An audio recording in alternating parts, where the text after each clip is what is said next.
The Select Committee to investigate the January 6th attack on the United States Capitol will be in order. Without objection, the Chair is authorized to declare the committee in recess at any point. Pursuant to House Deposition Authority Regulation 10, the Chair announces the committee's approval to release the deposition material presented during this hearing. Good afternoon. In our hearings over the previous weeks, the Select Committee has laid out the details of a multi-part pressure campaign driven by the former president aimed at overturning the results of the 2020 presidential election and blocking the transfer of power. We've shown that this effort was based on a lie that the election was stolen, tainted by widespread fraud, Donald Trump's big lie. In the weeks ahead, the committee will hold additional hearings about how Donald Trump summoned a mob of his supporters to Washington, spurred them to march on the Capitol, and failed to take meaningful action to quell the violence as it was unfolding on January 6th.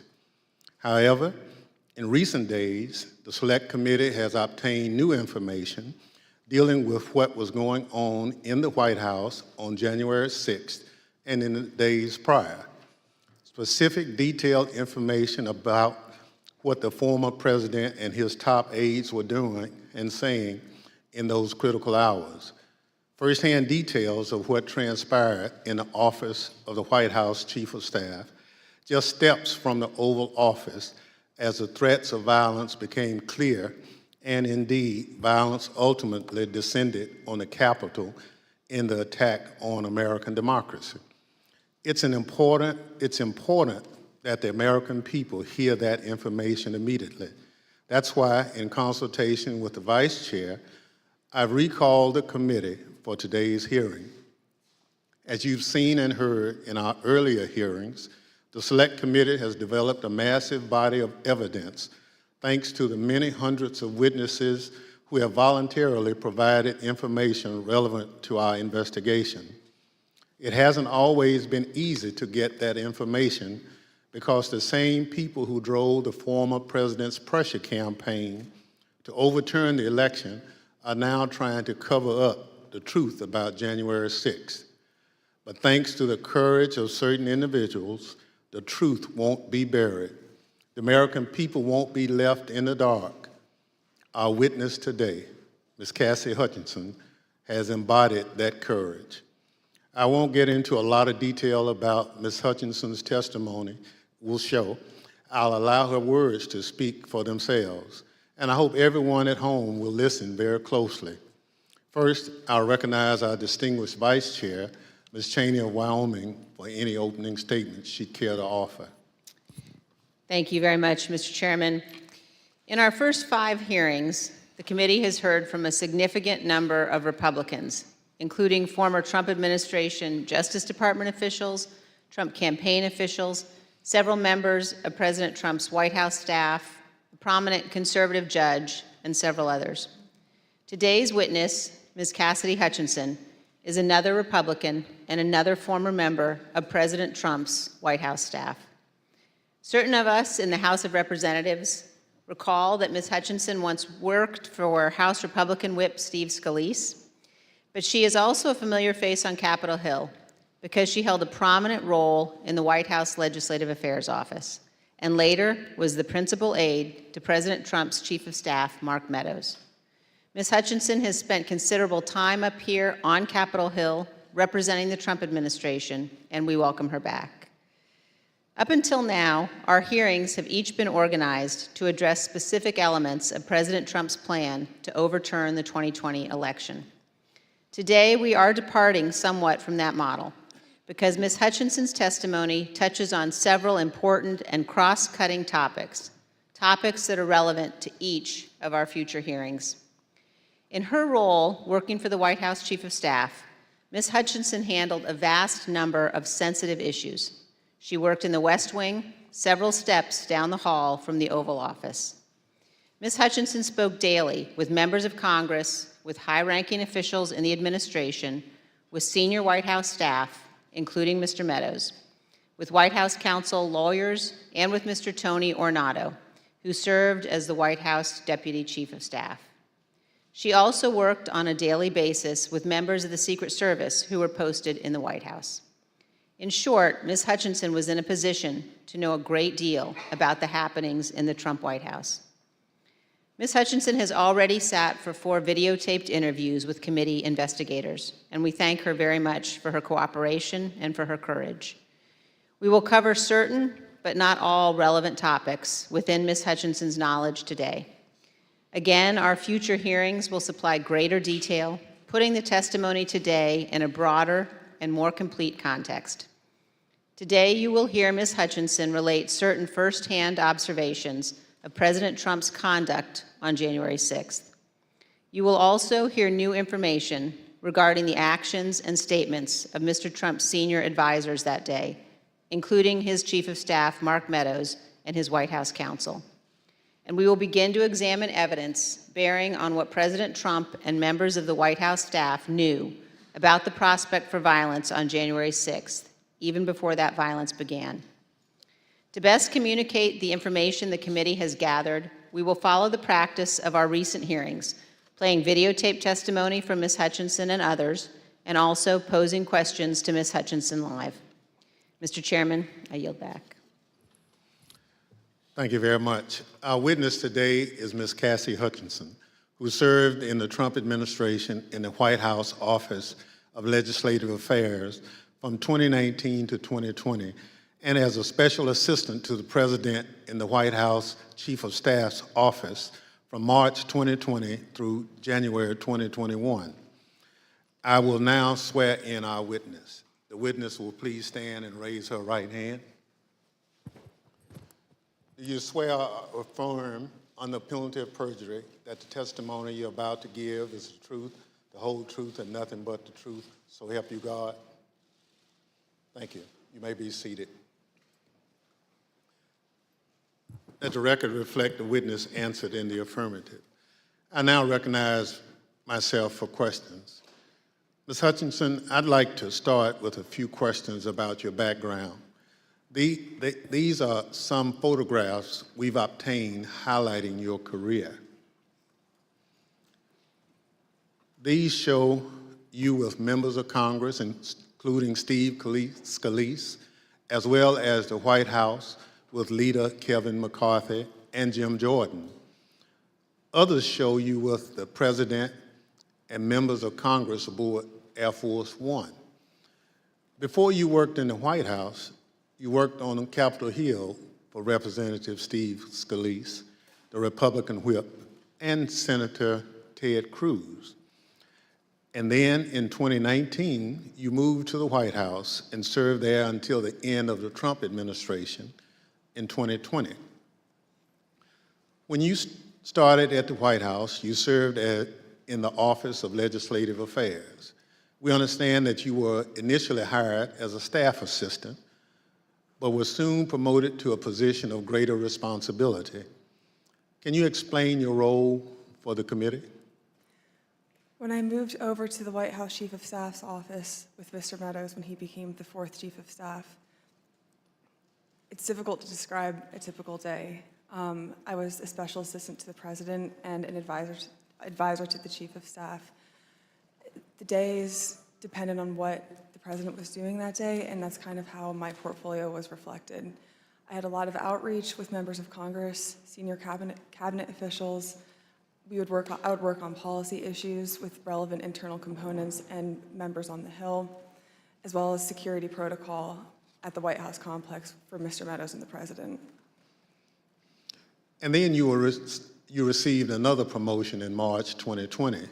At that time, you became the principal aide to the new White House Chief of Staff, Mark Meadows. Is that right? That's correct, sir. What did a typical day look like for you in your work with Mr. Meadows? It varied with what was going on. We spent a lot of time on the Hill. I spent time on the Hill independently too, as I was his liaison for Capitol Hill. We did a lot of presidential travel engagements, but mostly I was there to serve what the chief of staff needed, and a lot of times what the chief of staff needed was a reflection of what the president's schedule is detailed to do that day. So is it fair to say that you spoke regularly in your position, both with members of Congress and with senior members of the Trump administration? That's correct. That's a fair assessment, sir. And would you say that in your work with Mr. Meadows, you are typically in contact with him and others in the White House throughout the day? That's correct, sir. Mr. Meadows and I were in contact almost pretty much throughout every day, consistently. Although so much of grave importance happens in the West Wing of the White House, it's quite a small building. Above me on the screen, you can see a map of the first floor of the West Wing of the White House. On the right, you can see the President's Oval Office. On the left, the Chief of Staff's office suite. Within the Chief of Staff's office suite is the heart of the West Wing, was your desk, which was between the Vice President's office, Ms. Kirshner's office, and the Oval Office. Ms. Hutchinson, is this an accurate depiction of where you were located? It's accurate. It's a lot smaller than it looks. Absolutely. Ms. Hutchinson, this is a photo that shows the short distance between your office and the President's Oval Office. And it only takes 5 to 10 seconds or so to walk down the hall from your office to the Oval Office. Is that right? That's correct. Thank you. Pursuant to the Section 5C8 of House Resolution 503, the chair recognizes the gentlewoman from Wyoming, Ms. Cheney, for questions. Thank you very much, Mr. Chairman.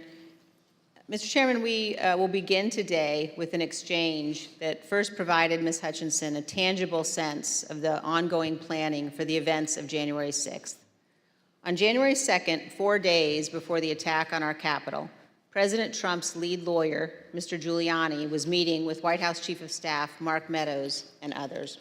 Ms. Hutchinson, do you remember Mr. Giuliani meeting with Mr. Meadows on January 2nd, 2021? I do. He met with Mr. Meadows in the evening of January 2nd, 2021. And we understand that you walked Mr. Giuliani out of the White House that night, and he talked to you about January 6th. What do you remember him saying? As Mr. Giuliani and I were walking to his vehicles that evening, he looked at me and said something to the effect of, "Cass, are you excited for the 6th? It's going to be a great day." I remember looking at him and saying, "Rudy, could you explain what's happening on the 6th?" He had responded something to the effect of, "We're going to the Capitol. It's going to be great. The president's going to be there. He's going to look powerful. He's going to be with the members. He's going to be with the senators. Talk to the chief about it. Talk to the chief about it. He knows about it." And did you go back then up to the West Wing and tell Mr. Meadows about your conversation with Mr. Giuliani? I did. After Mr. Giuliani had left the campus that evening, I went back up to our office and I found Mr. Meadows in his office on the couch. He was scrolling through his phone. I remember leaning against the doorway and saying, "I just had an interesting conversation with Rudy, Mark. Sounds like we're going to go to the Capitol." He didn't look up from his phone and said something to the effect of, "There's a lot going on, Cass, but I don't know. Things might get real, real bad on January 6th. Ms. Hutchinson, Mr. Meadows is engaged in litigation with the committee to try to avoid testifying here. What was your reaction when he said to you things might get real, real bad? In the days before January 2nd, I was apprehensive about the 6th. I had heard general plans for a rally. I had heard tentative movements to potentially go to the Capitol. But when hearing Rudy's take on January 6th and then Mark's response, that evening was the first moment that I remember feeling scared and nervous for what could happen on January 6th. And I had a deeper concern for what was happening with the planning aspects of it. Thank you, Ms. Hutchinson. Today, we're going to be focusing primarily on the events of January 5th and 6th at the White House. But to begin and to frame the discussion, I want to talk about a conversation that you had with Mr. John Ratcliffe, the Director of National Intelligence, and you had this conversation in December of 2020. Mr. Ratcliffe was nominated by President Trump to oversee U.S. intelligence, our U.S. intelligence community, and before his appointment, Mr. Ratcliffe was a Republican member of Congress. As you will see on this clip, Director Ratcliffe's comments in December of 2020 were prescient. My understanding was Director Ratcliffe didn't want much to do with the post-election period. Director Ratcliffe felt that it wasn't something that the White House should be pursuing. It felt it was dangerous for the president's legacy. He had expressed to me that he was concerned that it could spiral out of control and potentially be dangerous, either for our democracy or the way that things were going for the 6th. When you say it wasn't something the White House should be pursuing, what's the it?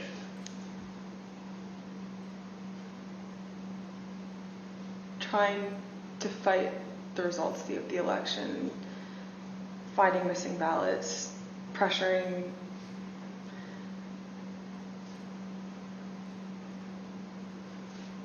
filing lawsuits in certain states where there didn't seem to be significant evidence, and reaching out to state legislatures about that. So pretty much the way that the White House is handling the post-election period, he felt that there could be dangerous repercussions in terms of precedent set for elections, for our democracy, for the 6th. He was hoping that we would concede.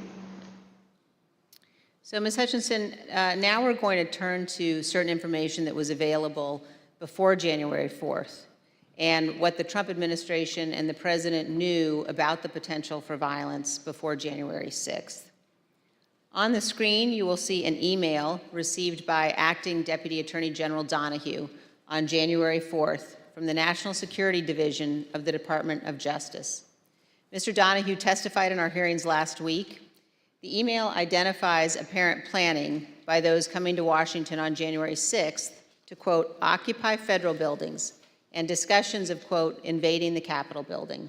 Here's what Mr. Donahue said to us. And we knew that if you have tens of thousands of very upset people showing up in Washington, D.C., that there was potential for violence. The U.S. Secret Service was looking at similar information and watching the planned demonstrations. In fact, their intelligence division sent several emails to White House personnel like Deputy Chief of Staff Tony Ornato and the head of the President's Protective Detail, Robert Engel, including certain materials listing events like those on the screen. The White House continued to receive updates about planned demonstrations, including information regarding the Proud Boys organizing and planning to attend events on January 6th. Although Ms. Hutchinson has no detailed knowledge of any planning involving the Proud Boys for January 6th, she did note this. I recall hearing the word Oath Keeper and hearing the word Proud Boys closer to the planning of the January 6th rally when Mr. Giuliani would be around. On January 3rd, the Capitol Police issued a special event assessment. In that document, the Capitol Police noted that the Proud Boys and other groups planned to be in Washington, D.C. on January 6th and indicated that, quote, unlike previous post-election protests, the targets of the pro-Trump supporters are not necessarily the counter-protesters as they were previously, but rather Congress itself is the target on the 6th.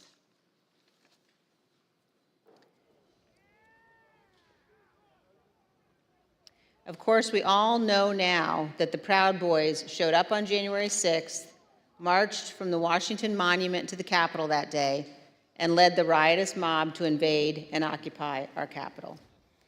Ms. Hutchinson, I want to play you a clip of one of our meetings when you described a call on January 4th that you received from National Security Advisor Robert O'Brien on the same topic, potential violence on January 6th.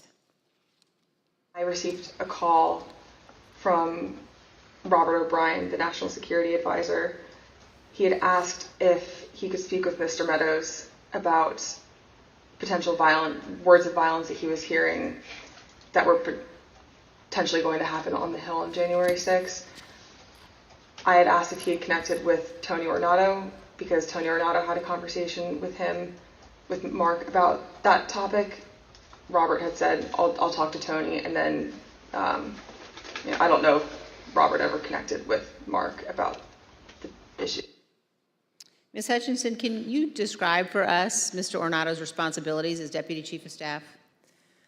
The Deputy Chief of Staff position at the White House for operations is arguably one of the most important positions that somebody can hold. They're in charge of all security protocol for the campus and all presidential protectees, primarily the president and the first family, but anything that requires security for any individual that has presidential protection, so the Chief of Staff or the National Security Advisor, as well as the Vice President's team too. Tony would oversee all of that, and he was the conduit for security protocol between White House staff and the United States Secret Service. Thank you. And you also described a brief meeting between Mr. Ornato and Mr. Meadows on the potential for violence. The meeting was on January 4th. They were talking about the potential for violence on January 6th. Let's listen to a clip of that testimony. I remember Mr. Ornato had talked to him about intelligence reports. I just remember Mr. Ornato coming in and saying that we had intel reports saying that there could potentially be violence on the 6th. You also told us about reports of violence and weapons that the Secret Service were receiving on the night of January 5th and throughout the day on January 6th. Is that correct? That's correct. There are reports that police in Washington, D.C. had arrested several people with firearms or ammunition following a separate pro-Trump rally in Freedom Plaza on the evening of January 5th. Are those some of the reports that you recall hearing about? They are. Of course, the world now knows that the people who attacked the Capitol on January 6th had many different types of weapons. When a president speaks, the Secret Service typically requires those attending to pass through metal detectors, known as magnetometers, or MAGs for short. The Select Committee has learned that people who willingly entered the enclosed area for President Trump's speech were screened so they could attend the rally at the Ellipse. They had weapons and other items that were confiscated: pepper spray, knives, brass knuckles, tasers, body armor, gas masks, batons, blunt weapons. And those were just from the people who chose to go through the security for the president's event on the Ellipse, not the several thousand members of the crowd who refused to go through the MAGs and watched from the lawn near the Washington Monument. The Select Committee has learned about reports from outside the magnetometers and has obtained police radio transmissions identifying individuals with firearms, including AR-15s, near the Ellipse on the morning of January 6th. Let's listen. There's an individual who's in a tree. He's going to be a white male, about 6 feet tall, thin build, brown cowboy boots. He's got blue jeans and a blue jean jacket, and underneath the blue jean jacket, the complainants both saw a stock with AR-15. He's going to be with a group of individuals, about five to eight other individuals. 2 of the individuals in that group at the base of the tree, near the porta potties, were wearing green fatigues, green olive drab style fatigues, about 5'8", 5'9", skinny white males, brown cowboy boots. They had Glock-style pistols in their waistband. 8736 with the message that subject, weapon on his right hip. After that, he's in the tree. Motor 1, make sure PPD knows they have an elevated threat in the tree south side of Constitution Avenue. Look for the Don't Tread on Me flag, American flag face mask, cowboy boots, weapon on the right side hip. I got 3 men walking down the street in fatigue while carrying AR-15, copy at 14th and Independence.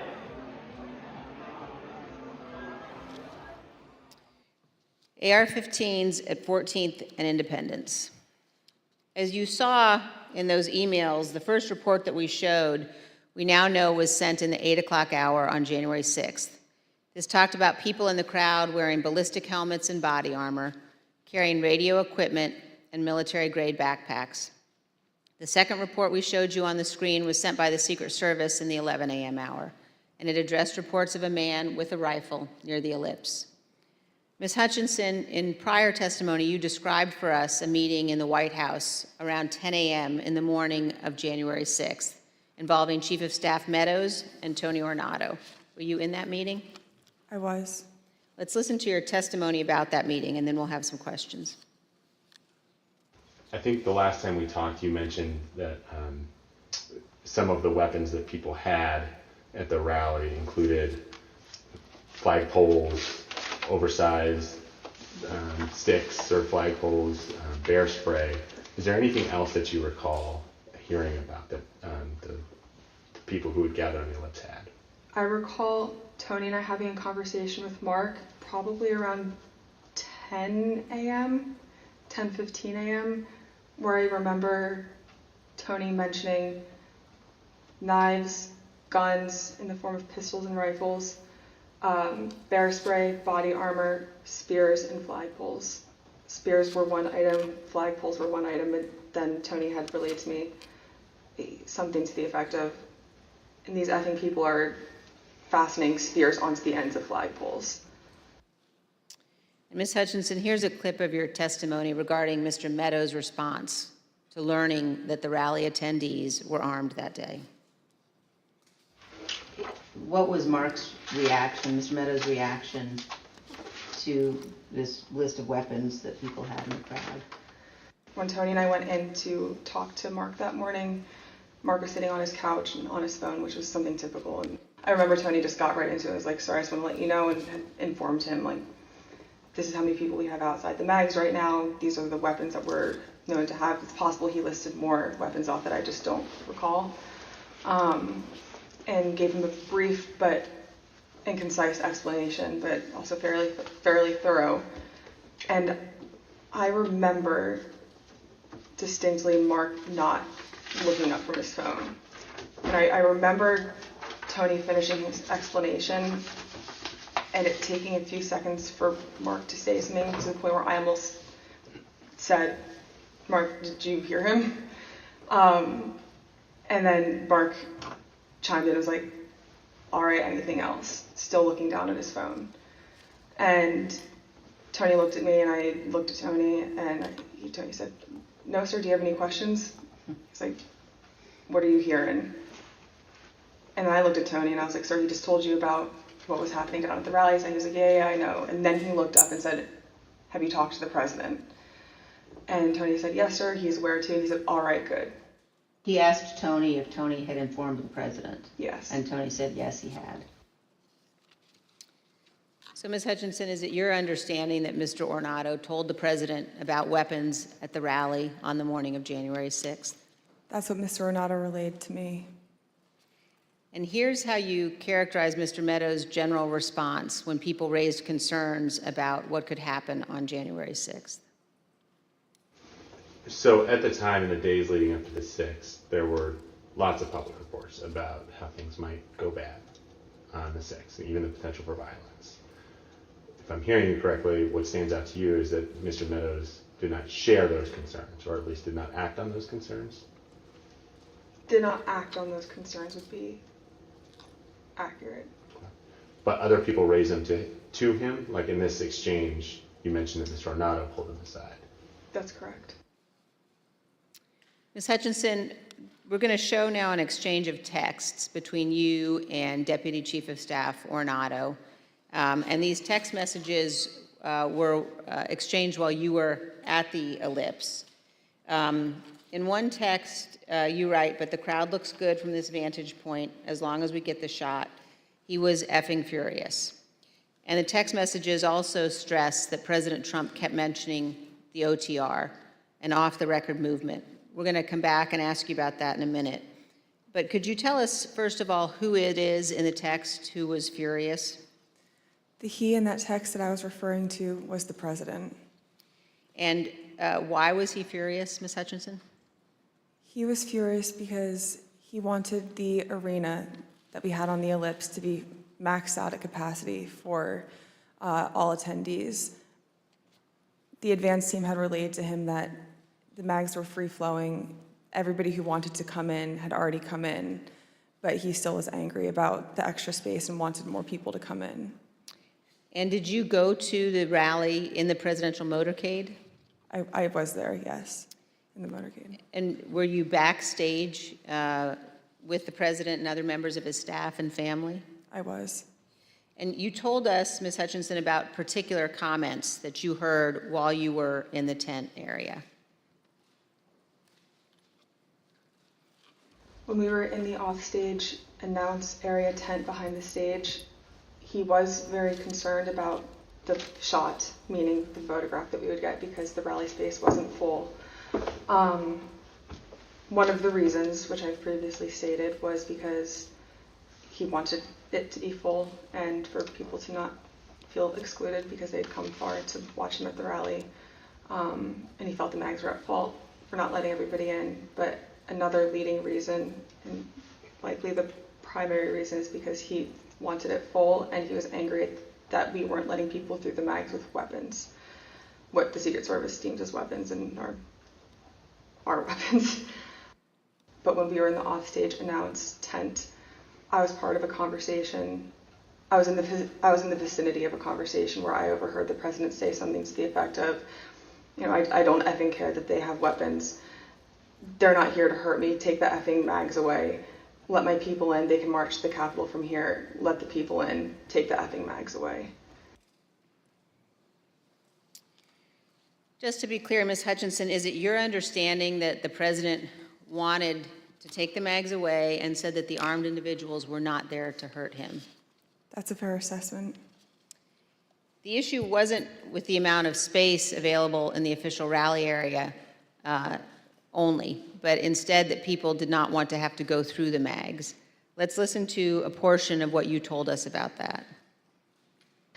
In this particular instance, it wasn't the capacity of our space, it was the mags and the people that didn't want to come through, and that's what Tony had been trying to relay to him that morning. It's not the issues that we encountered on the campaign. We have enough space, or they don't want to come in right now. They have weapons that they don't want confiscated by the Secret Service, and they're fine on the mall. They can see you on the mall, and they want to march straight to the Capitol from the mall. The president apparently wanted all attendees inside the official rally space and repeatedly said, quote, "They're not here to hurt me."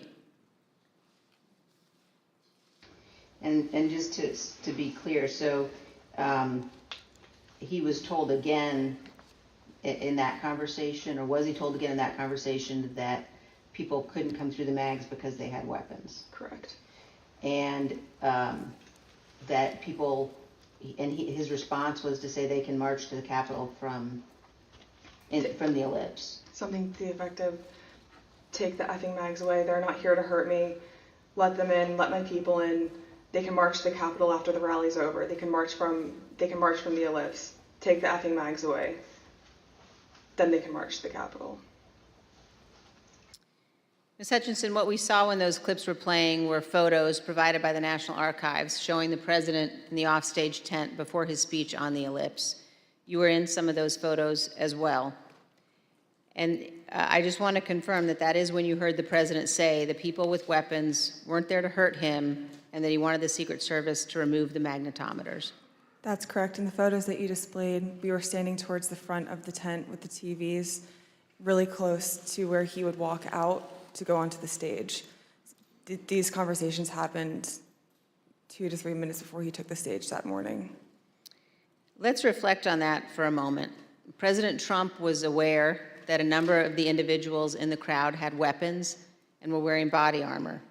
And here's what President Trump instructed the crowd to do. We're going to walk down, and I'll be there with you. We're going to walk down.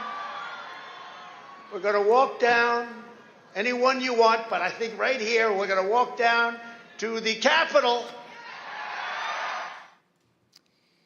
And the crowd, as we know, did proceed to the Capitol. It soon became apparent to the Secret Service, including the Secret Service teams in the crowd, along with White House staff, that security at the Capitol would not be sufficient. I'd had 2 or 3 phone conversations with Mr. Ornato when we were at the Ellipse, and then I had 4 men on Mr. Meadows' detail with me in between those individuals and then a few other bodies on the ground, just the Secret Service doing advance. They were getting notifications through their radios, and Mr. Ornato in one phone conversation had called me and said, make sure the chief knows that they're getting closer to the Capitol. It's they're having trouble stacking bodies. And Ms. Hutchinson, when you said they were having trouble stacking bodies, did you mean that law enforcement at the Capitol needed more people to defend the Capitol from the rioters? It was becoming clear to us and to the Secret Service that Capitol police officers were getting overrun at the security barricades outside of the Capitol building, and they were short people to defend the building against the rioters. And you mentioned that Mr. Ornato was conveying this to you because he wanted you to tell Mr. Meadows. So did you tell Mr. Meadows that people were getting closer to the Capitol and that Capitol Police was having difficulty? After I had the conversation with Mr. Meadows, after I had the conversation with Mr. Ornato, I went to have the discussion with Mr. Meadows. He was in a secure vehicle at the time making a call. So when I had gone over to the car, I went to open the door to let him know, and he had immediately shut it. I don't know who he was speaking with. It wasn't something that he regularly did, especially when I would go over to give him information. So I was a bit taken aback, but I didn't think much of it, and thinking that I would be able to have the conversation with him a few moments later. And were you able to have that conversation a few moments later? Probably about 20 to 25 minutes later. There was another period in between where he shut the door again, and then when he finally got out of the vehicle, we had the conversation. But at that point, there was a backlog of information that he should have been made aware of. And so you opened the door to the control car, and Mr. Meadows pulled it shut? That's correct. And he did that 2 times? That's correct. And when you finally were able to give Mr. Meadows the information about the violence at the Capitol, what was his reaction?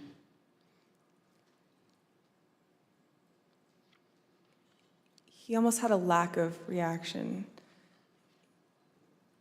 I remember him saying, all right, something to the effect of, how much longer does the president have left in his speech? Again, much of this information about the potential for violence was known or learned before the onset of the violence, early enough for President Trump to take steps to prevent it. He could, for example, have urged the crowd at the Ellipse not to march to the Capitol. He could have condemned the violence immediately once it began, or he could have taken multiple other steps. But as we will see today and in later hearings, President Trump had something else in mind. One other question at this point, Ms. Hutchinson, were you aware of concerns that White House counsel Pat Cipollone or Eric Hirschman had about the language President Trump used in his Ellipse speech?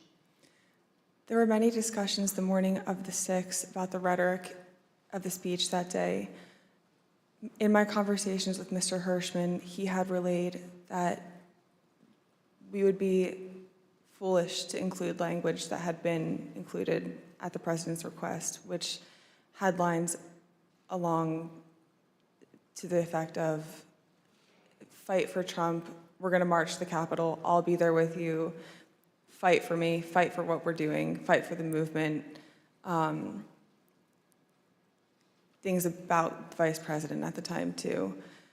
Both Mr. Hirschman and White House counsel's office were urging the speechwriters to not include that language for legal concerns and also for the optics of what it could portray the president wanting to do that day. And we just heard the president say that he would be with his supporters as they marched to the Capitol. even though he did not end up going, he certainly wanted to.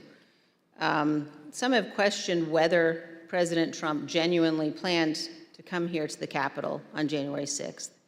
In his book, Mark Meadows falsely wrote that after President Trump gave his speech on January 6th, he told Mr. Meadows that he was, quote, speaking metaphorically about the walk to the Capitol. As you will see, Donald Trump was not speaking metaphorically. As we heard earlier, Rudy Giuliani told Ms. Hutchinson that Mr. Trump planned to travel to the Capitol on January 6th. I want to pause for just a moment to ask you, Ms. Hutchinson, to explain some of the terminology you will hear today. We've heard you use two different terms to describe plans for the president's movement to the Capitol or anywhere else. One of those is a scheduled movement, and another one is OTR. Could you describe for us what each of those mean? A scheduled presidential movement is on his official schedule. It's notified to the press and to a wide range of staff that will be traveling with him. It's known to the public, known to the Secret Service, and they're able to coordinate the movement days in advance. An off-the-record movement is confined to the knowledge of a very, very small group of advisors and staff. Typically, a very small group of staff would travel with him, mostly that are just included in the national security package. You can pull an off-the-record movement together in less than an hour. It's a way to kind of circumvent having to release it to the press, if that's the goal of it, or to not have to have as many security parameters put in place ahead of time to make the movement happen. Thank you. And let's turn back now to the president's plans to travel to the Capitol on January 6th. We know that White House counsel Pat Cipollone was concerned about the legal implications of such a trip, and he agreed with the Secret Service that it shouldn't happen. Ms. Hutchinson, did you have any conversations with Pat Cipollone about his concerns about the president going to the Capitol on January 6th? On January 3rd, Mr. Cipollone had approached me, knowing that Mark had raised the prospect of going up to the Capitol on January 6th. Mr. Cipollone and I had a brief private conversation where he said to me, we need to make sure that this doesn't happen. This would be legally a terrible idea for us. We have serious legal concerns if we go up to the Capitol that day. And he then urged me to continue relaying that to Mr. Meadows, because it's my understanding that Mr. Cipollone thought that Mr. Meadows was indeed pushing this along with the president. And we understand, Ms. Hutchinson, that you also spoke to Mr. Cipollone on the morning of the 6th as you were about to go to the rally on the Ellipse. And Mr. Cipollone said something to you like, make sure the movement to the Capitol does not happen. Is that correct? That's correct.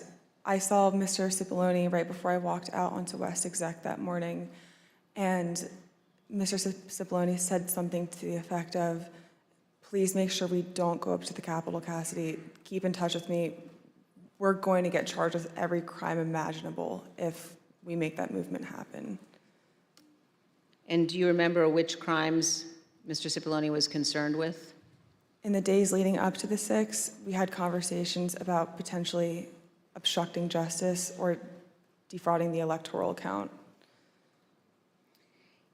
Let's hear about some of those concerns that you mentioned earlier in one of your interviews with us. Having a private conversation with Pat late in the afternoon of the 3rd or the 4th, that Pat was concerned it would look like we were obstructing justice or obstructing the electoral college count. And I apologize for probably not being very firm with my legal terms here, but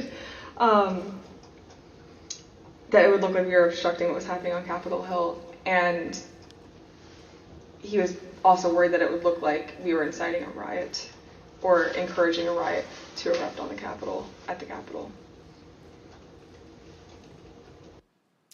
In fact, in the days before January 6th and on January 6th itself, President Trump expressed to multiple White House aides that he wanted to go to the Capitol after his speech.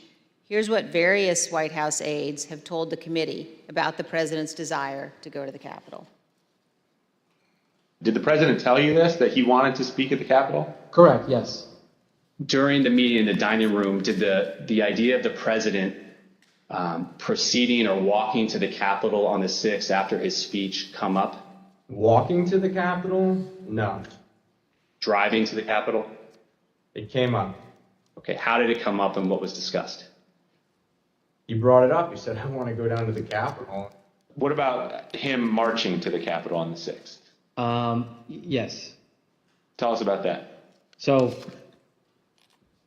it's kind of a general thing. I mean, to get into the specifics of it, I was aware of a desire of the president to potentially march to the or accompany the rally attendees to the Capitol. When did you first hear about this idea of the president accompanying rally attendees to the Capitol on the 6th? Well, this was at the 6th. This was during the after he finished his remarks. When the president said that he would be going to the Capitol during his speech on the ellipse, the Secret Service scrambled to find a way for him to go. We know this from witnesses and the Secret Service, also from messages among staff on the President's National Security Council. The NSC staff were monitoring the situation in real time, and you can see how the situation evolved in the following chat log that the committee has obtained. As you can see, NSC staff believed that Mogul, the president, was, quote, going to the Capitol, and, quote, they are finding the best route now. From these chats, we also know the staff learned of the attack on the Capitol in real time. When President Trump left the ellipse stage at 1:10, the staff knew that rioters had invaded the inaugural stage and Capitol Police were calling for all available officers to respond. When Republican leader Kevin McCarthy heard the president say he was going to the Capitol, he called you, Ms. Hutchinson. Isn't that right? That's correct. And in this text message, you told Tony Ornato, quote, McCarthy just called me too. And do you guys think you're coming to my office? Tell us about the call that day with Leader McCarthy during the president's speech on the ellipse. I was still in the tent behind the stage, and when you're behind the stage, you can't really hear what's going on in front of you. So when Mr. McCarthy called me with this information, I answered the call and he sounded rushed, but also frustrated and angry at me, and I was confused because I didn't know what the president had just said. He then explained, the president just said he's marching to the Capitol. You told me this whole week you aren't coming up here. Why would you lie to me? I said, I'm not lying. I wasn't lying to you, sir. We're not going to the Capitol. And he said, well, he just said it on stage, Cassidy. Figure it out. Don't come up here. I said, I'll run the traps on this and I'll shoot you a text. I can assure you we're not coming up to the Capitol. We've already made that decision. He pressed a little bit more, believing me, but I think frustrated that the president had said that. And we ended the phone conversation after that. I called Mr. Ornato to reconfirm that we weren't going to the Capitol, and which was also in our text messages. I sent Mr. McCarthy another text telling him the affirmative that we were not going up to the Capitol, and he didn't respond after that. And we understand, Ms. Hutchinson, that the plans for the president to come up to the Capitol had included discussions at some point about what the president would do when he came up to the Capitol on January 6th. Let's look at a clip of one of your interviews discussing that issue with the committee. When you were talking about a scheduled movement, did anyone say what the president wanted to do when he got here? No. Not that I can specifically remember. I remember hearing a few different ideas discussed between Mark and Scott Perry, Mark and Rudy Giuliani. I don't know which conversations were elevated to the president. I don't know what he personally wanted to do when he went up to the Capitol that day. You know, I know that there were discussions about him having another speech outside of the Capitol before going in. I know that there was a conversation about him going into the House chamber at one point. As we've all just heard, in the days leading up to January 6th, on the day of the speech, both before and during and after the rally speech, President Trump was pushing his staff to arrange for him to come up here to the Capitol during the electoral vote count. Let's turn now to what happened in the president's vehicle when the Secret Service told him he would not be going to the Capitol after his speech. First, here is the president's motorcade leaving the ellipse after his speech on January 6th.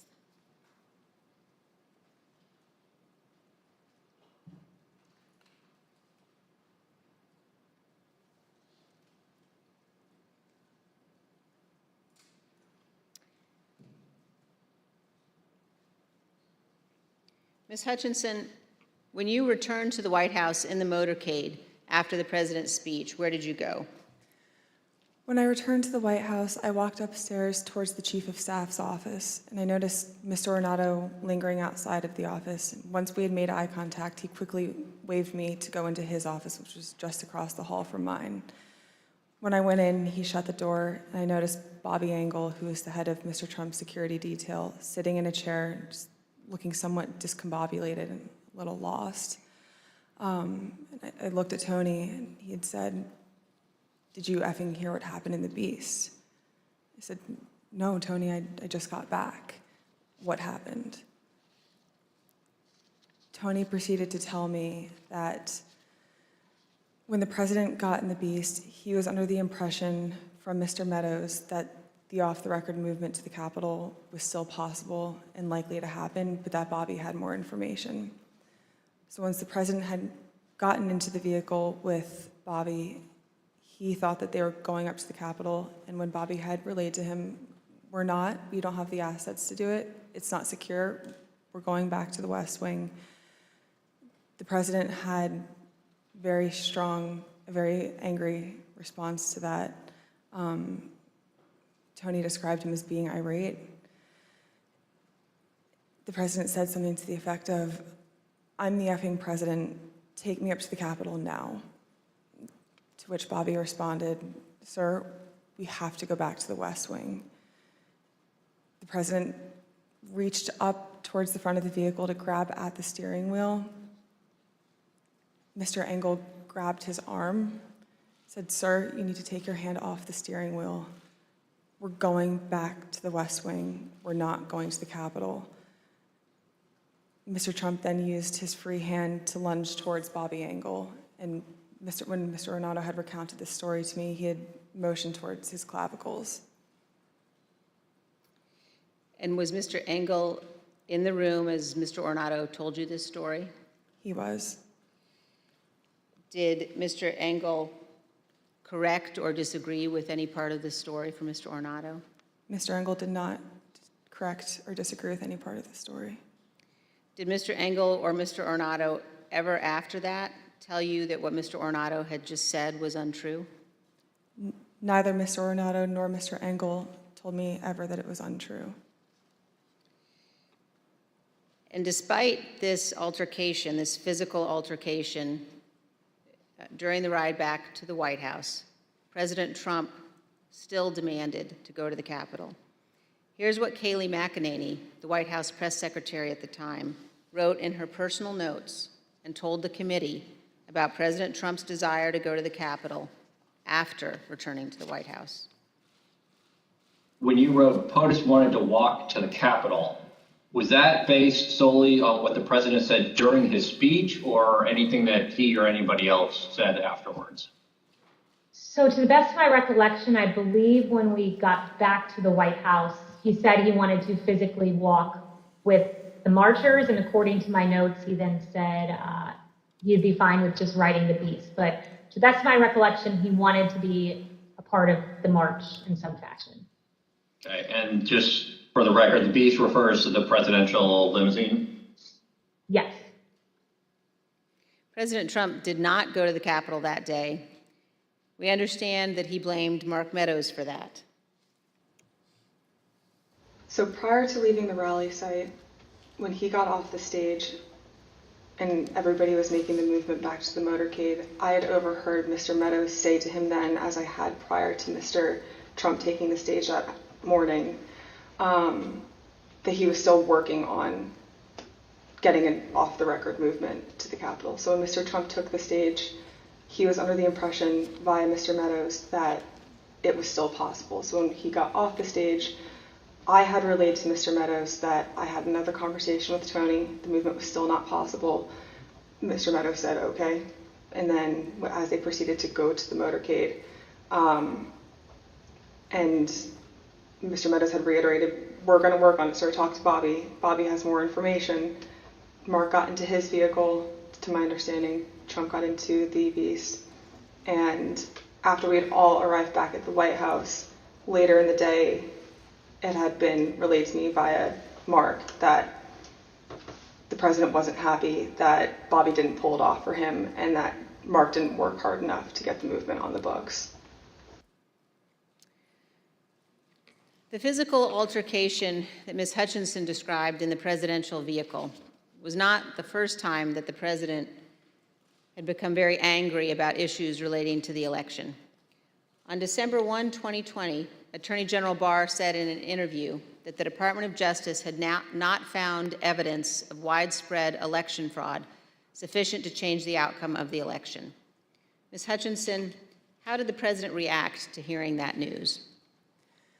Around the time that I understand the AP article went live, I remember hearing noise coming from down the hallway, so I poked my head out of the office, and I saw the valet walking towards our office. He had said, get the chief down to the dining room, the president wants him. So Mark went down to the dining room and came back to the office a few minutes later.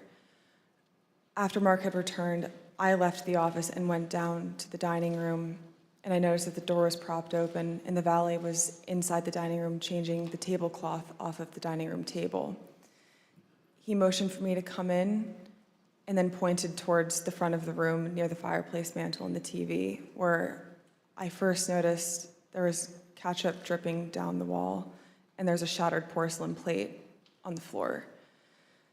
The valet had articulated that the president was extremely angry at the Attorney General's AP interview and had thrown his lunch against the wall,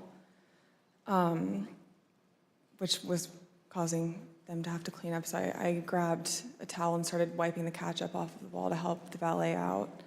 And he said something to the effect of, he's really ticked off about this. I would stay clear of him for right now. He's really, really ticked off about this right now. And Ms. Hutchinson, was this the only instance that you are aware of where the president threw dishes? It's not. And are there other instances in the dining room that you recall where he expressed his anger?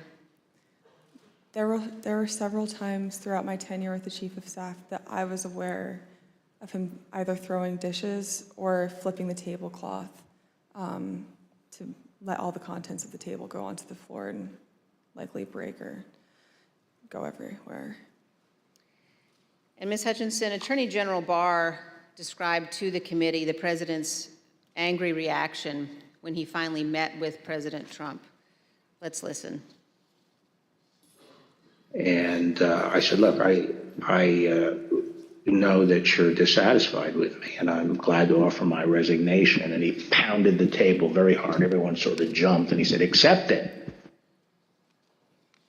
Mr. Chairman, I reserve. Gentlewoman reserves. The chair requests those in the hearing room to remain seated until the Capitol Police have escorted our witness from the room. Pursuant to the order of the committee of today, the chair declares the committee in recess for a period of approximately 10 minutes.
Committee will be in order.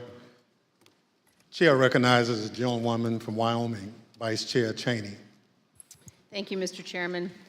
Before we turn to what Ms. Hutchinson saw and heard in the White House during the violent attack on the Capitol on January 6th, let's discuss certain communications White House Chief of Staff Mark Meadows had on January 5th. President Trump's associate, Roger Stone, attended rallies during the afternoon and the evening of January 5th in Washington, D.C. On January 5th and 6th, Mr. Stone was photographed with multiple members of the Oath Keepers who were allegedly serving as his security detail. As we now know, multiple members of that organization have been charged with or pled guilty to crimes associated with January 6th. Mr. Stone has invoked his Fifth Amendment privilege against self-incrimination before this committee. General Michael Flynn has also taken the fifth before this committee. Mr. Stone previously had been convicted of other federal crimes unrelated to January 6th. General Flynn had pleaded guilty to a felony charge also predating and unrelated to January 6th. President Trump pardoned General Flynn just weeks after the presidential election. And in July of 2020, he commuted the sentence Roger Stone was to serve. The night before January 6th, President Trump instructed his Chief of Staff, Mark Meadows, to contact both Roger Stone and Michael Flynn regarding what would play out the next day. Ms. Hutchinson, is it your understanding that President Trump asked Mark Meadows to speak with Roger Stone and General Flynn on January 5th? That's correct. That is my understanding. And Ms. Hutchinson, is it your understanding that Mr. Meadows called Mr. Stone on the 5th? I'm under the impression that Mr. Meadows did complete both a call to Mr. Stone and General Flynn the evening of the 5th. And do you know what they talked about that evening, Ms. Hutchinson? I'm not sure.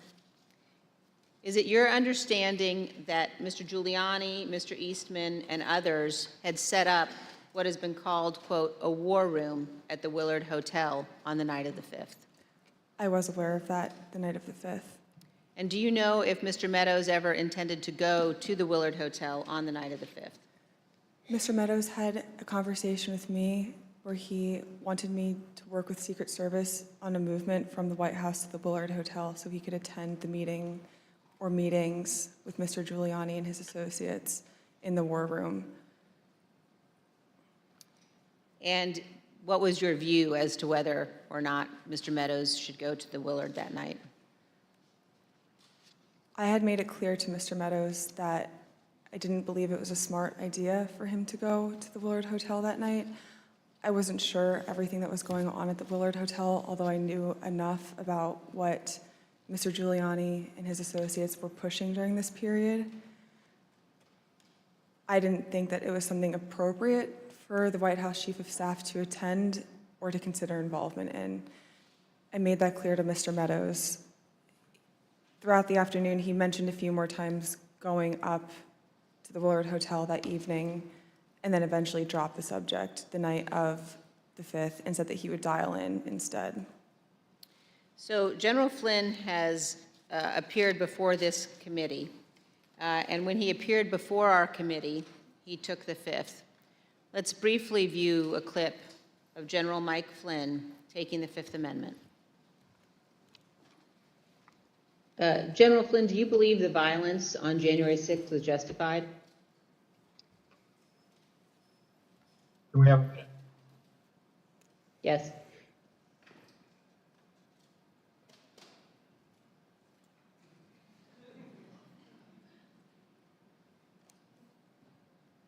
All right, we're back. Congressman Cheney, could you repeat the question, please? Yes. General Flynn, do you believe the violence on January 6th was justified?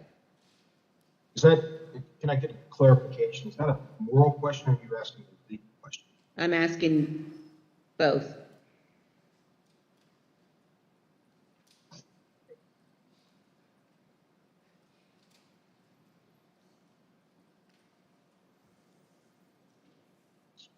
I said the Fifth.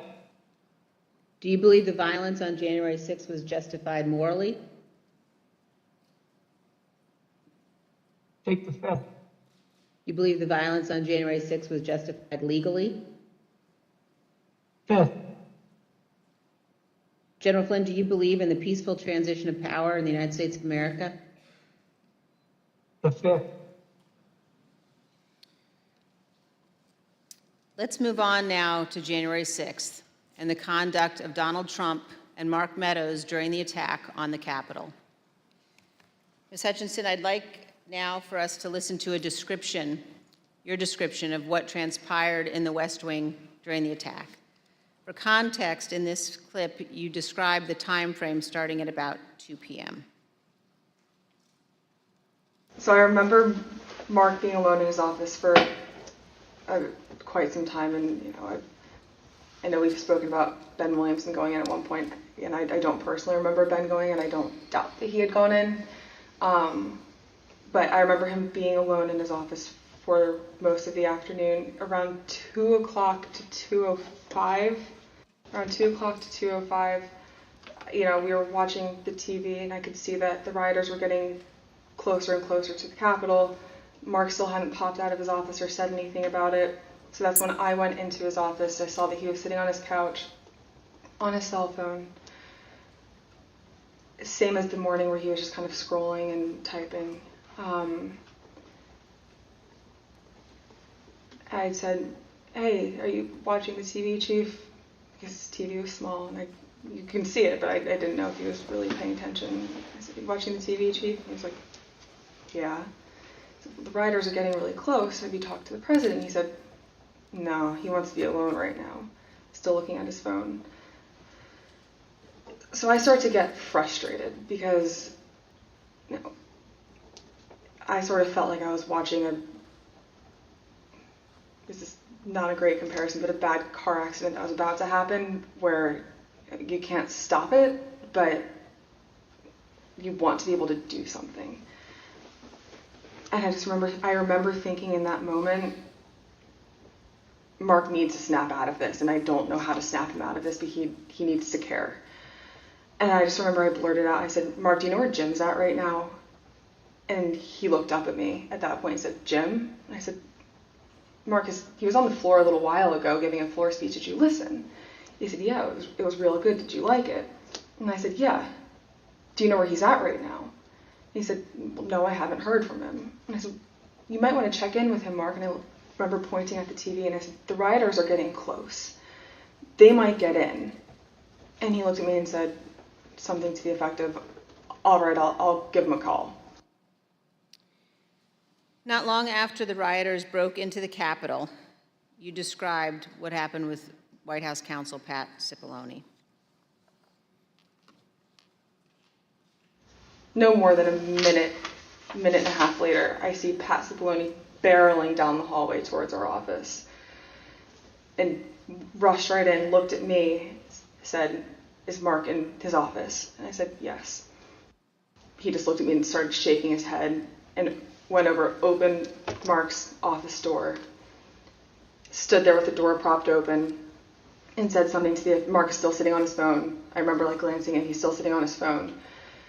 And I remember Pat saying to him something to the effect of, "The rioters have gotten to the Capitol, Mark.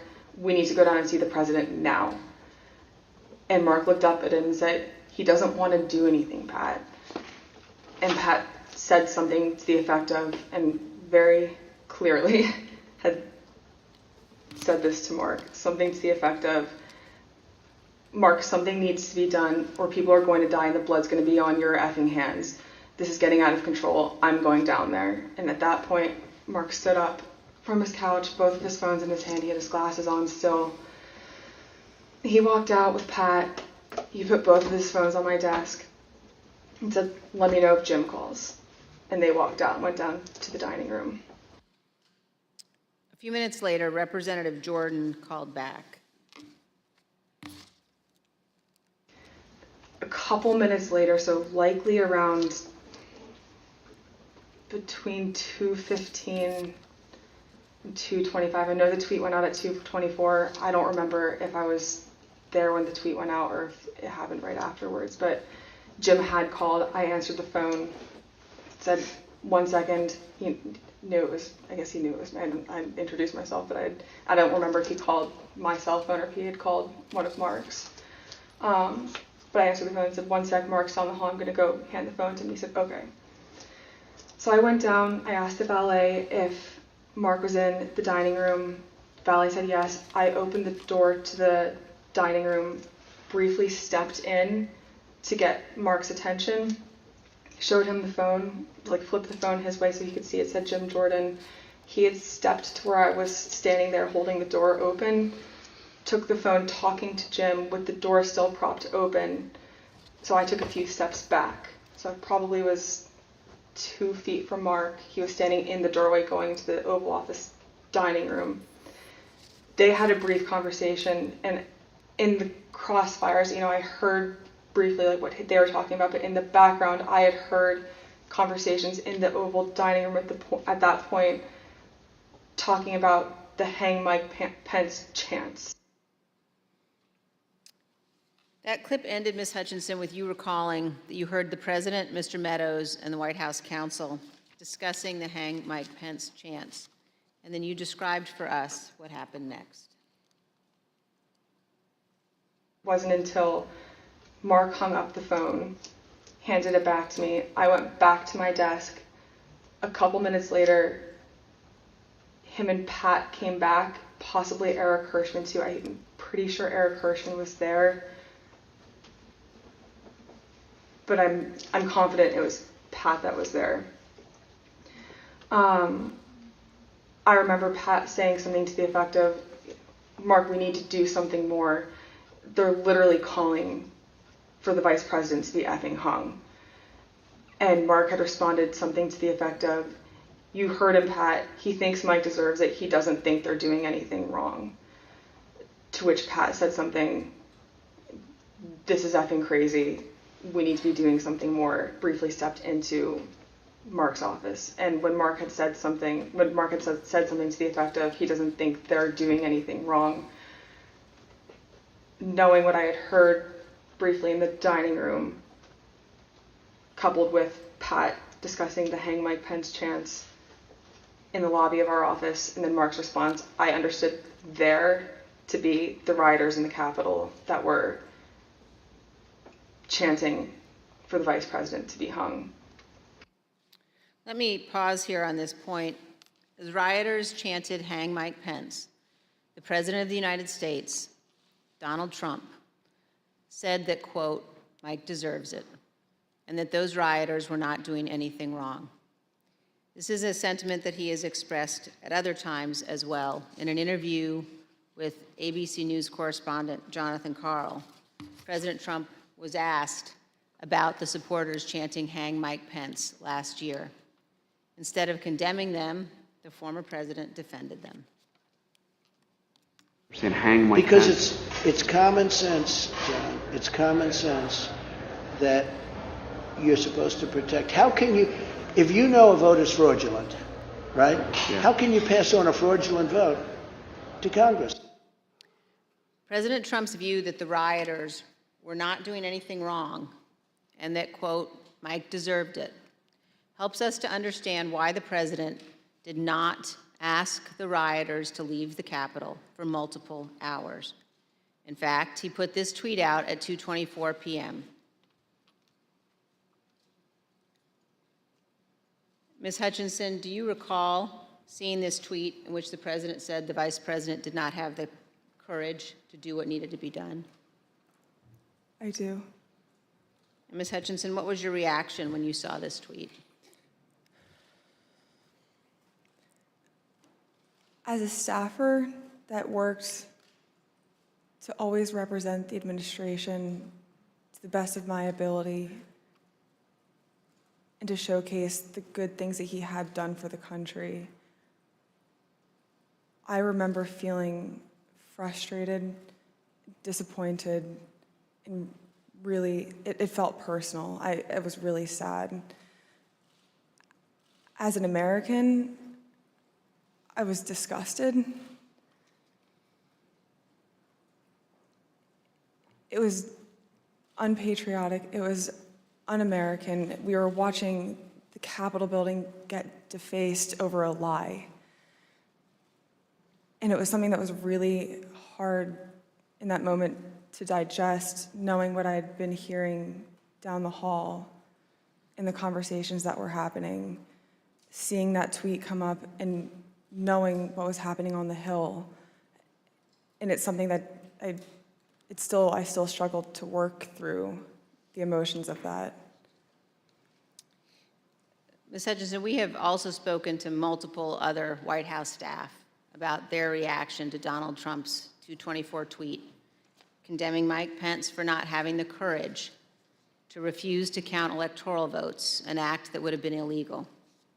Matthew Pottinger, a former Marine intelligence officer who served in the White House for 4 years, including as Deputy National Security Advisor, was in the vicinity of the Oval Office at various points throughout the day. When he saw that tweet, he immediately decided to resign his position. Let's watch him describe his reaction to the president's tweet. One of my staff brought me a printout of a tweet by the president. And the tweet said something to the effect that Mike Pence, the vice president, didn't have the courage to do what should have been done. I read that tweet and made a decision at that moment to resign. That's where I knew that I was leaving that day, once I read that tweet. Ultimately, members of the White House staff, Sarah Matthews, cabinet members Secretary Chao and Secretary DeVos resigned as well. Here is Secretary DeVos's resignation letter. As you can see, in resigning on January 6th, Secretary DeVos said to the president, quote, "There's no mistaking the impact your rhetoric had on the situation, and it is the inflection point for me." Let's also look at Secretary Chao's resignation statement. When Secretary Chao resigned, she spoke of the January 6th attack, and she said, quote, "As I am sure is the case with many of you, this has deeply troubled me in a way I simply cannot set aside." Ms. Hutchinson, in our prior interviews, we've asked you about what the president's advisors were urging him to do during the attack. You've described roughly 3 different camps of thought inside the White House that day. Can you tell us about those? There was a group of individuals that were strongly urging him to take immediate and swift action. I would classify the White House counsel's office, Mr. Hirschman, Ms. Ivanka Trump, in that category of really working to get him to take action and pleading with him to take action. There was a more neutral group where advisors were trying to toe the line, knowing that Mr. Trump didn't necessarily want to take immediate action and condemn the riots, but knowing something needed to be done. And then there was the last group, which was deflect and blame. Let's blame Antifa. These aren't our people. It's my understanding that Mr. Meadows was in the deflect and blame category, but he did end up taking a more neutral route, knowing that there were several advisors in the president's circle urging him to take more action, which I think was reflected in the rhetoric released later that day in the videos. You told us that the White House counsel's office was in the camp encouraging the president to tell the rioters to stop the attack and to leave the Capitol. Let's listen. White House counsel's office wanted there to be a strong statement out to condemn the rioters. I'm confident in that. Now let's look at just one example of what some senior advisors to the president were urging. Ms. Hutchinson, could you look at the exhibit that we're showing on the screen now? Have you seen this note before? That's a note that I wrote at the direction of the Chief of Staff on January 6th, likely around 3 o'clock. And it's written on a Chief of Staff note card, but that's your handwriting, Ms. Hutchinson? That's my handwriting. And why did you write this note? The Chief of Staff was in a meeting with Eric Hirschman and potentially Mr. Philbin, and they had rushed out of the office fairly quickly. Mark had handed me the note card with one of his pens and started dictating a statement for the president to potentially put out. And, no, I'm sorry, go ahead. That's okay. There were two phrases on there, one illegal and then one without proper authority. The illegal phrase was the one that Mr. Meadows had dictated to me. Mr. Hirschman had chimed in and said, also put without legal authority. There should have been a slash between the two phrases. It was an or if the president had opted to put one of those statements out. Evidently he didn't. Later that afternoon, Mark came back from the Oval Dining Room and put the palm card on my desk with illegally crossed out, but said we didn't need to take further action on that statement. So, to your knowledge, this statement was never issued? It was, to my knowledge, it was never issued. And Ms. Hutchinson, did you understand that Ivanka Trump wanted her father to send people home? That's my understanding, yes. Let's play a clip of you addressing that issue. I remember her saying at various points, you know, she wanted her dad to send them home. She wanted her dad to tell them to go home peacefully, and she wanted to include language that he necessarily wasn't on board with at the time. You will hear more about this at our later hearings, but we have evidence of many others imploring Donald Trump and Mark Meadows to take action. Here is some of that evidence, text messages sent to Mark Meadows during the attack. This is a text message at 2:32 from Laura Ingram. Hey, Mark, the president needs to tell people in the Capitol to go home. In the next message, this is hurting all of us. And then he's destroying his legacy and playing into every stereotype. We lose all credibility against the BLM Antifa crowd if things go south. The president's son, Don Jr., also urgently contacted Mark Meadows. At 2:53, he wrote, he's got to condemn this shit ASAP. The Capitol Police tweet is not enough. As you will see, these are just two of the numerous examples of Trump supporters and allies urging the president to tell his supporters to leave the Capitol. It would not have been hard for the president to simply walk down to the briefing room a few feet down the hall from the Oval Office. As Nora O'Donnell noted during an interview with House Republican leader Kevin McCarthy, where Leader McCarthy said he believed the attack was un-American. I want to quickly bring in Kevin McCarthy, the House Minority Leader. Leader McCarthy, do you condemn this violence? I completely condemn the violence in the Capitol. What we're currently watching unfold is un-American. I am disappointed. I'm sad. This is not what our country should look like. This is not who we are. This is not the First Amendment. This has to stop, and this has to stop now. Leader McCarthy, the President of the United States has a briefing room steps from the Oval Office. The cameras are hot 24/7, as you know. Why hasn't he walked down and said that now? I conveyed to the president what I think is best to do, and I'm hopeful the president will do it. Republican House member Mike Gallagher also implored the president to call off the attack. Mr. President, you have got to stop this. You are the only person who can call this off. Call it off. The election is over. Call it off. This is bigger than you. It's bigger than any member of Congress. It is about the United States of America, which is more important than any politician. Call it off. It's over. Despite the fact that many people close to Donald Trump were urging him to send people home, he did not do so until later, much later. At 4:17 p.m., Donald Trump finally told the rioters to go home and that he loved them. Here's a portion of the video President Trump recorded from the White House. We have to have peace. So go home. We love you. You're very special. You've seen what happens. You see the way others are treated that are so bad and so evil. I know how you feel. But go home and go home in peace. But as we will show in even greater detail in future hearings, Donald Trump was reluctant to put this message out, and he still could not bring himself to condemn the attack. Ms. Hutchinson has told us that too. The one that he put out at 4:17.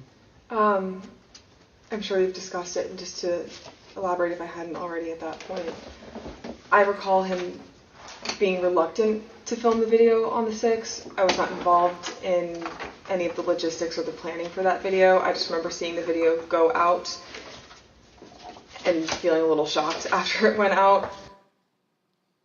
On the evening of January 6th and the day after, the president's family and his senior staff and others tried to encourage the president to condemn the violence and commit to the peaceful transition of power. At 3:31 p.m. on January 6th, Sean Hannity of Fox News texted Mark Meadows. Mr. Hannity said, quote, "Can he make a statement? I saw the tweet. Ask people to leave the Capitol." Later that evening, Mr. Hannity sent another text message to Mark Meadows. This time, he shared a link to a tweet. That tweet reported that President Trump's cabinet secretaries were considering invoking the 25th Amendment to remove President Trump from office. As you can see on the screen, the 25th Amendment to the Constitution creates a process for the transition of power if a president is unfit or unable to serve. The 25th Amendment has never been used to remove a president. But the committee has learned that after the attack on the U.S. Capitol, this was being discussed by members of President Trump's cabinet as a way of stripping the full power of the presidency from Donald Trump. President Trump's supporters were worried. In addition to the tweet that he sent Mark Meadows after the attack, Sean Hannity apparently spoke with President Trump and warned him about what could happen. We understand that this text message that Sean Hannity sent to Kayleigh McEnany on January 7th shows what Mr. Hannity said to the president. First, no more stolen election talk. Second, impeachment and 25th Amendment are real. Many people will quit. Ms. Hutchinson, you told us that you were hearing about discussions related to the 25th Amendment. Here's part of what you said. Mr. Pompeo reached out to have the conversation with Mr. Meadows in case he hadn't heard the discussions amongst cabinet secretaries. And from what I understand, it was more of a, this is what I'm hearing, I want you to be aware of it, but I also think it's worth putting on your radar because you are the chief of staff. You're technically the boss of all the cabinet secretaries. And, you know, if conversations progress, you should be ready to take action on this. Like, I'm concerned for you and your positioning with this. Yeah. Reach out to me if you have any questions or if, like, I can be helpful with you at all.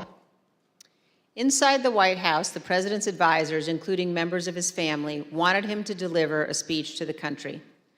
Deputy White House counsel Pat Philbin prepared the first draft of what would be the president's remarks on national healing, delivered via pre-taped video on January 7th. When he arrived at the White House on the 7th, Mr. Philbin believed that more needed to be said, so he sat down and started writing. He shared the draft with Pat Cipollone, who also believed the president needed to say more. Mr. Cipollone agreed with the content, as did Eric Hirschman, who reviewed the draft. The committee has learned that the president did not agree with the substance as drafted and resisted giving a speech at all. Ms. Hutchinson, do you recall discussions about the president's speech on January 7th? I do. Let's listen, Ms. Hutchinson, to what you told us about that and about the process of crafting those remarks. I learned from a conversation with Mark and overhearing between him and White House counsel and Eric Hirschman as well that Trump didn't necessarily think he needed to do anything more on the 7th than what he had already done on the 6th.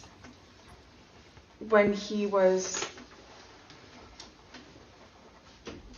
convinced to put out a video on the 7th, I understand that he had a lot of opinions about what the context of that announcement were to entail. I had original drafts of the speech where there were several lines that didn't make it in there about prosecuting the rioters or calling them violent.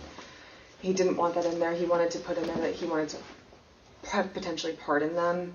And this is just with the increased emphasis of his mindset at the time, which was he didn't think that they did anything wrong.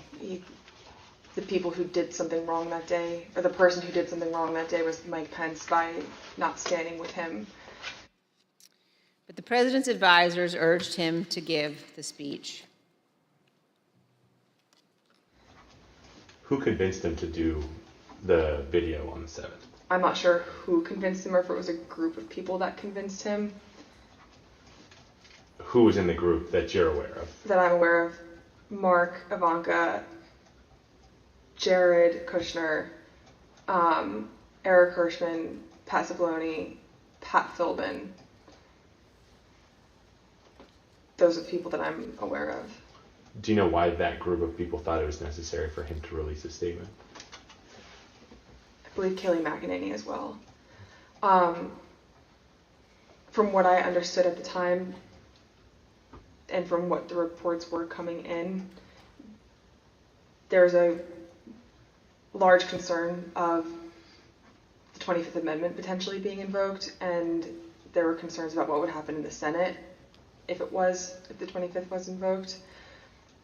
So the primary reason that I had heard, other than, we did not do enough on the 6th, we need to get a stronger message out there and condemn this, otherwise this will be your legacy. The secondary reason to that was, think about what might happen in the final 15 days of your presidency if we don't do this. There's already talks about invoking the 25th Amendment. You need this as cover. The president ultimately delivered the remarks. Unlike many of his other speeches, he did not ad-lib much. He recited them without significant alteration, except one. Even then, on January 7th, 2021, the day after the attack on the U.S. Capitol, the president still could not bring himself to say, quote, "But this election is now over."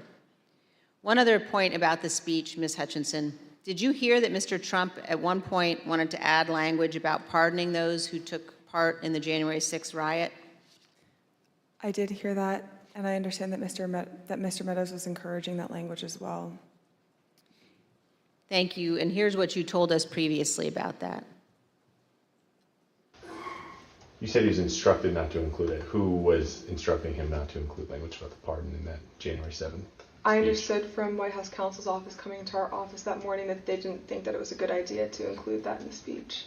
That being Pat Cipollone? That's correct. And Eric Hirschman. Ms. Hutchinson, did Rudy Giuliani ever suggest that he was interested in receiving a presidential pardon related to January 6th? He did. Ms. Hutchinson, did White House Chief of Staff Mark Meadows ever indicate that he was interested in receiving a presidential pardon related to January 6th? Mr. Meadows did seek that pardon. Yes, ma'am. Thank you, Ms. Hutchinson. Mr. Chairman, I yield back. I want to thank our witness for joining us today.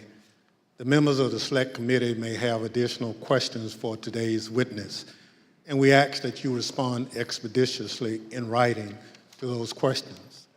Without objections, members will be permitted 10 business days to submit statements for the record, including opening remarks and additional questions for the witness. Without objection, the chair recognizes the vice chair for a closing statement. Thank you very much, Mr. Chairman. I want to begin by thanking Ms. Hutchinson for her testimony today. We are all in her debt. Our nation is preserved by those who abide by their oaths to our Constitution. Our nation is preserved by those who know the fundamental difference between right and wrong. And I want all Americans to know that what Ms. Hutchinson has done today is not easy. The easy course is to hide from the spotlight, to refuse to come forward, to attempt to downplay or deny what happened. That brings me to a different topic.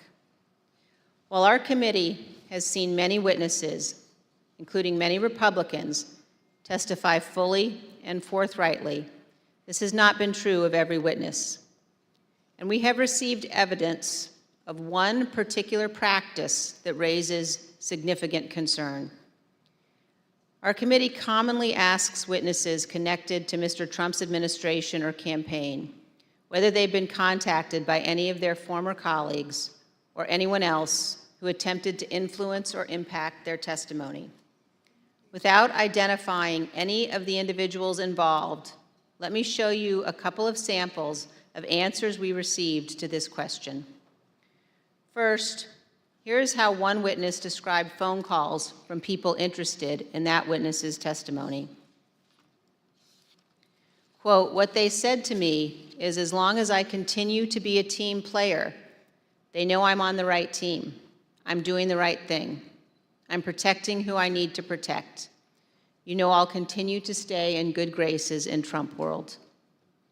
And they have reminded me a couple of times that Trump does read transcripts, and just keep that in mind as I proceed through my interviews with the committee." Here's another sample in a different context. This is a call received by one of our witnesses. Quote, "A person let me know you have your deposition tomorrow. He wants me to let you know he's thinking about you. He knows you're loyal and you're going to do the right thing when you go in for your deposition." I think most Americans know that attempting to influence witnesses to testify untruthfully presents very serious concerns.